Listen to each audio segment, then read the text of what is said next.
মনে করেন আপনার বিয়ের বয়স হয়ে গেছে, কিন্তু আপনার বাবা মা আপনাকে বিয়ে দিতেছে না, তখন আপনি কি করবেন? ঠিক আমার মতো ওরা যখন টিভি দেখে পাশে গিয়ে বসবেন, তারপর হাত থেকে রিমোটটা ছিনিয়ে নেবেন। তো আমার মা স্টার জলসা দেখতেছিল আর আমি এটা অফ করে দিলাম। স্টার জলসার সিরিয়াল দেখলে জীবনে আপনার মা আপনারে বিয়ে দিব না। তাই এগুলো পাল্টে দিয়ে ইউটিউবে ঢুকে এমন একটা ভিডিও সার্চ করব যেন কালকে আমার মা আমাকে বিয়ে দিয়ে দেয়। ওমা, বিয়ে লিখতেই বিয়ের সব ভিডিও চলে আসছে। তারপর এখান থেকে আমি একটা ভালো বক্তার ওয়াজ বের করলাম।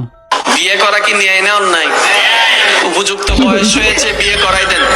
মা বাবাদেরকে আমি অনুরোধ জানাবো, আপনার সন্তান যদি বয়স হয় উপযুক্ত, আপনি তাদের বিয়ের ব্যবস্থা করেন, কারণ এটা আপনার দায়িত্ব।